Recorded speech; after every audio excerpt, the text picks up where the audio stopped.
27 अगस्त से अमेरिका द्वारा भारत पर लगाया गया 50% टैरिफ लागू हो जाएगा। टैरिफ के मामले को लेकर भारत और अमेरिका के बीच व्यापारिक रिश्ते इस समय तनाव भरे बने हुए हैं। अमेरिका ने भारत पर यह कहकर टैरिफ लगाया है कि भारत रूस से ज्यादा तेल खरीद रहा है और इस पैसे का प्रयोग रूस द्वारा रूस यूक्रेन युद्ध में किया जा रहा है और ये युद्ध लंबा खिंच रहा है। अब अमेरिका द्वारा भारत पर लगाए गए 50% टैरिफ से किन सेक्टरों पर प्रभाव पड़ेगा, इसको लेकर लगातार चर्चाएं जारी हैं। रिपोर्ट्स की माने तो इसका सीधा असर भारत के 87 अरब डॉलर यानी लगभग 7.3 लाख करोड़ रुपए के अमेरिकी निर्यात पर पड़ सकता है। रिपोर्ट्स में बताया गया है कि इससे कृषि और खाद्य उत्पादों जिसमें चावल, मसाले, चाय, कॉफी, समुद्री उत्पाद जैसे कि झींगा, मछली के अलावा टेक्सटाइल और गारमेंट्स, रत्न और आभूषण, चमड़ा उद्योग, ऑटो पार्ट्स और रसायन उद्योग आदि शामिल हैं। इसी के साथ आपको ये भी बता दें कि टैरिफ में कुछ चीजों को छूट दिया गया है, जिसमें फार्मास्यूटिकल्स,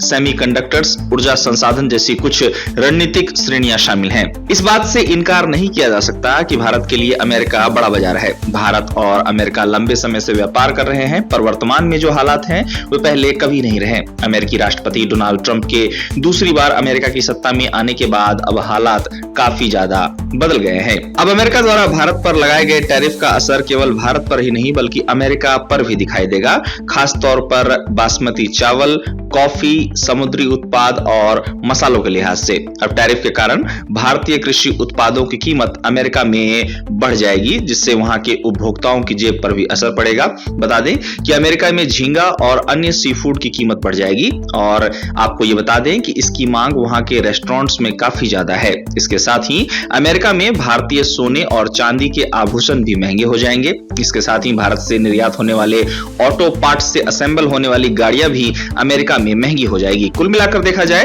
तो अमेरिकी टैरिफ का असर अगर भारतीय निर्यात पर पड़ेगा तो अमेरिका में भी भारत से निर्यात होने वाली वस्तुओं की कीमतें बढ़ जाएंगी और इससे वहां के उपभोक्ताओं को अधिक कीमत चुकानी होगी। जहां तक रूस से तेल खरीदने की बात है तो भारत ने स्पष्ट किया है कि वह बिना किसी दबाव के रूस से तेल खरीदना जारी रखेगा। साथ ही भारतीय व्यापार पर नजर रखने वाले विशेषज्ञों की माने तो अमेरिकी टैरिफ का जवाब भारत टैरिफ की बजाय कूटनीतिक बातचीत से देने पर विचार कर रहा है। गौरतलब है कि प्रधानमंत्री नरेंद्र मोदी ने हाल ही में इशारों में बिना अमेरिका और अमेरिका के राष्ट्रपति डोनाल्ड ट्रंप का नाम लिए राजधानी दिल्ली में आयोजित एक सम्मेलन को संबोधित करते हुए कहा था कि भारत अपने किसानों के साथ कोई समझौता नहीं करेगा। पीएम मोदी ने कहा था कि भारत किसानों, मछुआरों और डेयरी क्षेत्र से जुड़े लोगों के हितों से कभी समझौता नहीं करेगा। इसके साथ ही पीएम मोदी ने इस सम्मेलन में कहा था कि अगर मुझे किसानों के हितों की रक्षा के लिए कीमत चुकानी पड़ेगी तो मैं इसके लिए तैयार हूं। बता दें कि अमेरिका द्वारा भारत पर